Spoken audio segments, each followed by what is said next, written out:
বন্ধুরা, পরশুরাম সিরিয়ালের এই পর্বে দেখা যায় যে বিজিতকে স্পেশাল ব্রাঞ্চের মায়া, সৌরভ, বলরাম সবাই নিয়ে এসেছে বাড়িতে। আয়ুষীকে তখন প্রাচী ডাকছে আর সকলকে ডাকছে যে দেখো বিজিতটা এসেছে। আয়ুষী তখন দৌড়াতে দৌড়াতে উপর থেকে নিচে নেমে আসে, বিজিতকে জড়িয়ে ধরে কান্নাকাটি করছে আর বলছে তুমি এতদিন কোথায় ছিলে। তখন সেখানে আয়ুষীর মা এসে বলে এই অসম্ভবটা সম্ভব হলো কী করে। বলরাম তারপর আরাধ্যার কাছে ফোন করে ফোনটা বলে যে কথা বলতে। তখন আয়ুষীর মা বলে আয়ুষী কথা বলার মতো অবস্থাতে নেই, সে তারপর আরাধ্যার সাথে কথা বলে। আরাধ্যা বলছে অনেক রকম করে এই কাজটা করতে পেরেছি, যত তাড়াতাড়ি সম্ভব আজকে আয়ুষী আর বিজিতের বিয়েটা কোনো রকমে দিয়ে দাও। আয়ুষীর মা তারপর বলরাম আর সৌরভকে বলে যে আপনারা এবার আসতে পারেন। তারা যখন চলে যেতে যাবে বিজিত তারপর সৌরভকে একটা থাপ্পড় মারে, সৌরভও উল্টো দিক থেকে পিস্তল ধরে বিজিতের দিকে। বিজিত তারপর সৌরভকে বলে এখন ছেড়ে দিলাম, কিন্তু আমি চাইলে 3 দিনের মধ্যে কলকাতার রাস্তায় আপনার লাশ পড়ে যাবে। তখন মায়া বলছে আপনার একটা বাপ আছে আর সে হলো পরশুরাম। এদিকে আরাধ্যা লাট্টু পিকোকে বলে যে কাবিরকে যে ওদেরকে দিয়ে আসতে তার মার কাছে। তখন কাবির বলে ওদেরকে আর ফেরত দেবো না, ওদেরকে পাচার করে দেব। তখন আরাধ্যা বলে তোমার কি মাথা খারাপ হয়ে গেছে? এইটুকু দুটো বাচ্চা এখনো পর্যন্ত সকাল থেকে কিছু খায়নি আর তুমি এখন ক্রাইম করছো একের পর এক। তারপর আরাধ্যা কাবিরকে একটা থাপ্পড় মারে। কাবির তারপর তার পোষা গুন্ডাদেরকে দিয়ে লাট্টু পিকোকে ধরে নেয়, তাদের চোখ বেঁধে দেয়, আরাধ্যাকেও ওদিকে উল্টো দিক থেকে ধরে। তখন সেখানে পরশুরাম আসে। পরশুরাম তারপর কাবিরকে আর বাকিদেরকে মেরে মাটিতে শুইয়ে দেয়। বলরামকে ফোন করে বলছে অপারেশন আন্ডার কন্ট্রোল, কর্ণ চ্যাটার্জির বাড়িতে পড়ে আছে আমার শ্যালক আর বাকি দুজনকে গুলি করে দিয়েছি, তুলে নিয়ে যা। পরশুরাম কাবিরকে খুব মেরেছে।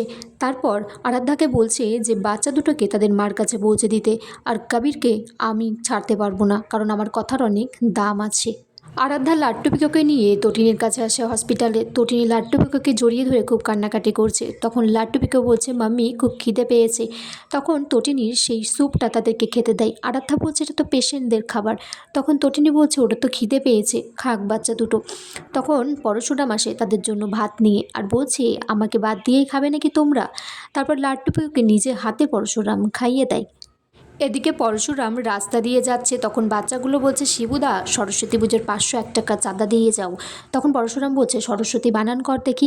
বাচ্চাগুলো বলছে সরস্বতী বানান করতে পারবো না, বাণী বানান করতে পারবো। পরশুরাম বলছে না না, সরস্বতী বানান না করলে কিন্তু 501 টাকা দেবো না। তখন সেখানে লহরী চ্যাটার্জি আসে আর বলছে যে এই সময় আপনাকে ডিস্টার্ব করলাম তার জন্য দুঃখিত, আসলে একটা কথা বলার আছে। সরস্বতী পুজোর দিন শুনছি কোনো রকম হুমকি দেওয়া হবে, কিছু একটা ঘটাবে ওরা। পরশুরাম তখন জানতে চায় যে ওরা কারা। তখন লহরী চ্যাটার্জি বলছে ওরা বলতে বুঝতে পারছেন না, আমার সন্তান আমার স্বামী, আসলে আমার খুব লজ্জা লাগছে, এইরকম একটা সন্তানের মা আমি। তখন বলছে যে আমার কী করা উচিত, কোন দিকে যাওয়া উচিত। পরশুরাম তখন বলছে আপনার যেটা ভালো লাগবে।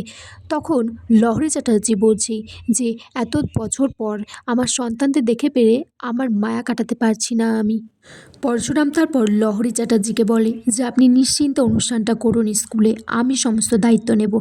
তখন লহরী চ্যাটার্জি বলে হঠাৎ করে যে আমি জানি আপনি তো আছেন পরশুরাম। তখন পরশুরাম শুনে একটু অবাক হয়ে যায়, বাচ্চারাও পাশ থেকে শুনে ভাবে যে কী বলছে।